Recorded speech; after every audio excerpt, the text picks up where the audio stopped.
My fellow citizens, I want to talk to you about our economy. It is important that you understand the reasons for the policy measures I have taken to combat the serious economic challenges this nation had long faced. I'm not going to talk in difficult terms by dwelling on economic jargon and concepts. I will speak in plain, clear language so that you know where I stand. More importantly, so that you see and hopefully will share my vision regarding the journey to a better, more productive economy for our beloved country. For several years, I have consistently maintained the position that the fuel subsidy had to go. This once beneficial measure had outlived its usefulness. The subsidy cost us trillions of naira yearly, such as a vast sum of money would have been better spent on public transportation, health care, school, housing, and even national security.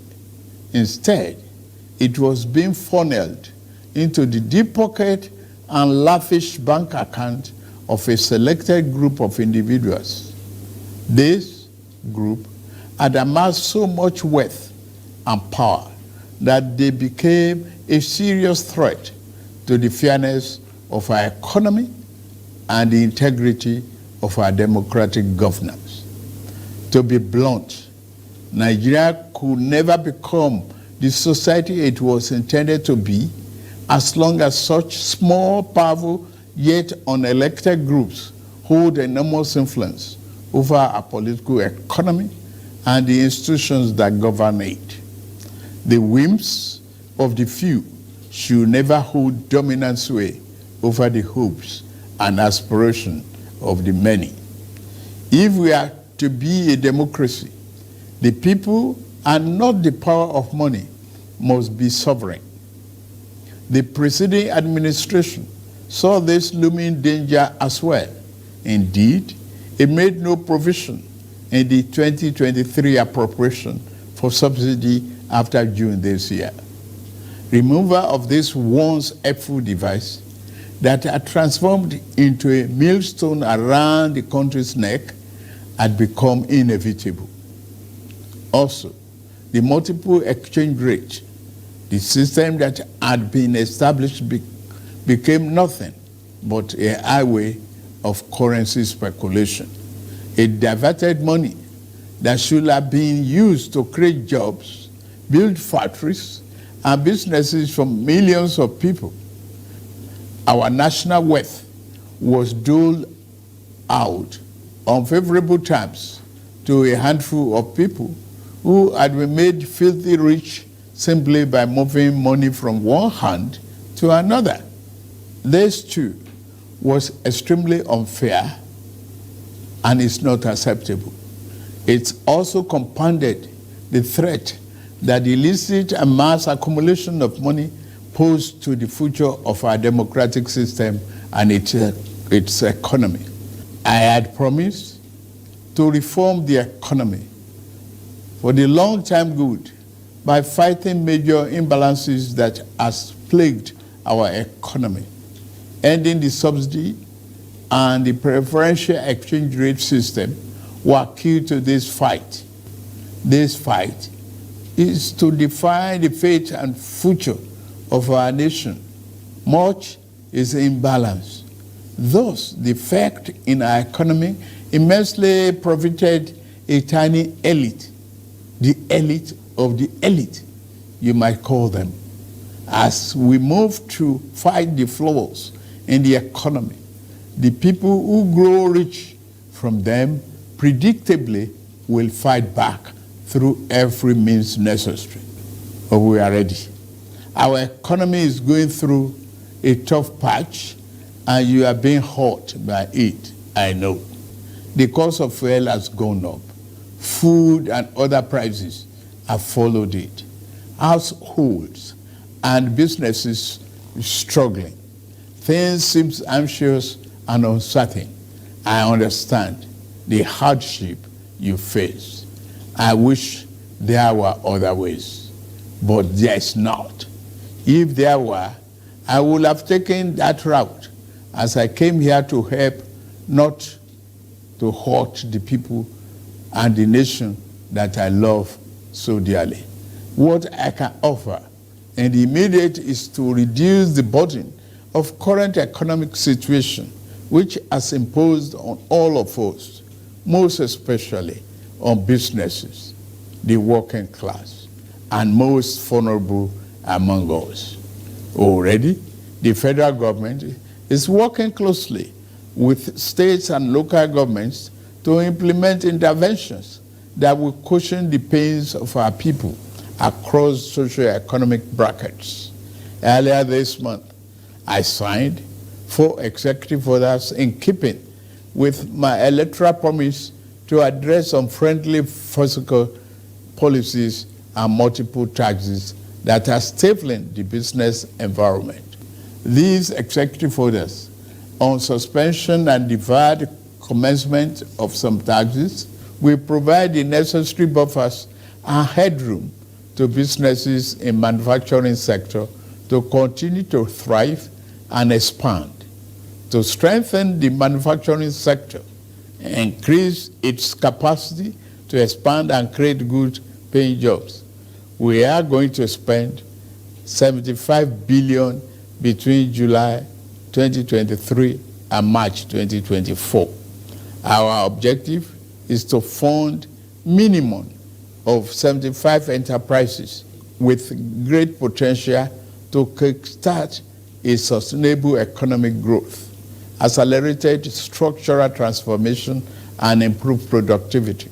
Each of these 75 manufacturing enterprises will be able to access 1 billion credit at maximum of 9% per annum, with maximum of 60 months repayment for long-term loans and 12 months for working capital.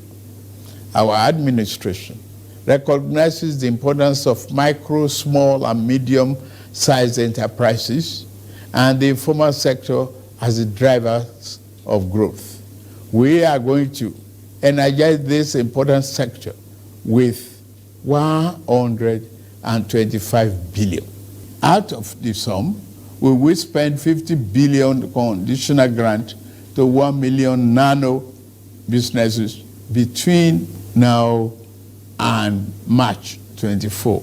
Our target is to give a minimum of 50,000 each to 1,300 nano businesses owners in each of the 774 local governments across the country.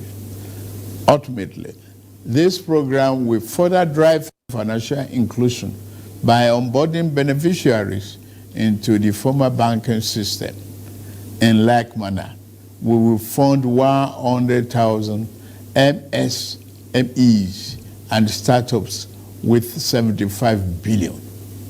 Under this scheme, each enterprise promoter will be able to get between 500,000 and 1 million at the maximum 9% interest per annum and repayment period of 36 months.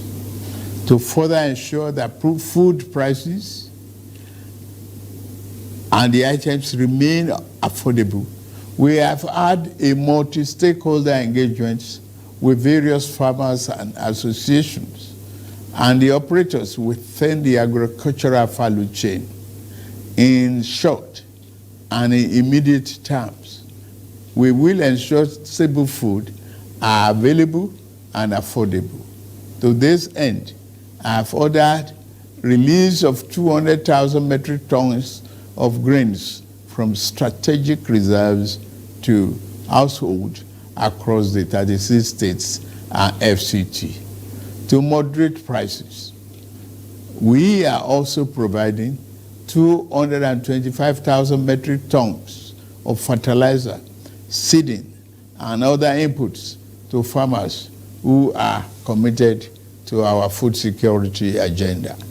Our plan to support cultivation of 500,000 hectares of farmland and all year-round farming practice remain on course.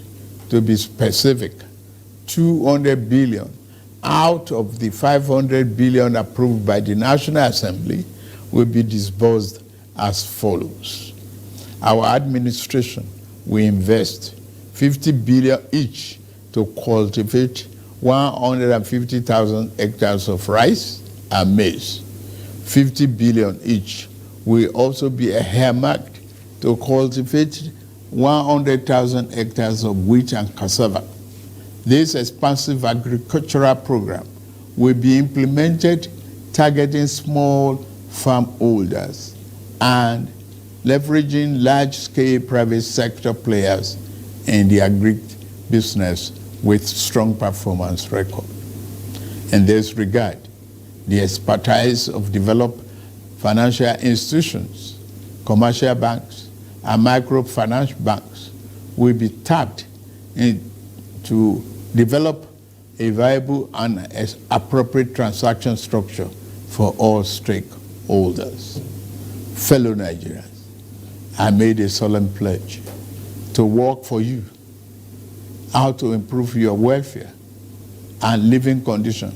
It's of paramount importance to me, and it is the only thing that keeps me up day and night. It is in the light of this that I approved the infrastructure support for the states. This new infrastructure fund will enable states to intervene, to invest and reinvest in critical areas and bring relief to many of the pain points, as well as revamp our decaying healthcare and educational infrastructure. The fund will also bring improvement to rural access roads to ease the evacuation of farm produce to markets. With the fund, our state will become more competitive and on a stronger financial footing to deliver economic prosperity to Nigerians. Part of our program is to roll out buses across state and local government for mass transit at a much more affordable rate. We have made provision to invest 100 billion between now and March 2024 to acquire minimum of 3,000 units of 20-seater CNG fuel buses. These buses will be shared to major transportation companies in the state using the intensity of travel per capita. Participating transport companies will be able to access credit under the facility at a maximum per annum 9% interest rate with 60 months repayment period. And then, in the same vein, we are also working in a collaboration with the labor unions to introduce a new national minimum wage for workers. I want to tell you, our workers, that this, your salary review is coming. Once we agree on the minimum wage and general upward review, we will make budget provision for it for immediate implementation. I want to use this opportunity to salute many private employers in the organized private sector who have already implemented general salary review for employees. Fellow Nigerians, this period may be hard on us, and there is no doubt that it's tough on us. But I urge you all to look beyond the present temporary pains and aim at the larger picture. All our good and helpful plans are in the works. More importantly, I know that they will work. Sadly, there was an unavoidable lag between subsidy removal and these plans coming fully online. However, we are swiftly closing the time gap. I plead with you, please have faith in our ability to deliver and in our concern for your well-being. We will get out of this turbulence, and due to the measures we have taken, Nigeria will be better equipped and able to take advantage of the future that awaits her. And in a little over 2 months, we have saved over 1 trillion naira that will have been squandered on the unproductive fuel subsidy, which only benefited smugglers and fraudsters. That money will now be used more directly and more beneficially for you and your families. For example, we shall fulfill our promise to make education more affordable to all and provide loans to higher education students who may need them. No Nigerian student will have to abandon higher education because of lack of money. Our commitment is to promote the greatest good for the greatest number of our people. On principle, we shall never falter. We are also monitoring the effect of exchange rate and inflation on gasoline prices. If and when necessary, we will intervene. I assure you, my fellow countrymen and women, that we are exiting the darkness to enter a new and glorious dawn. Now, I must get back to work in order to make this vision come true. Thank you all for listening, and may God bless Federal Republic of Nigeria.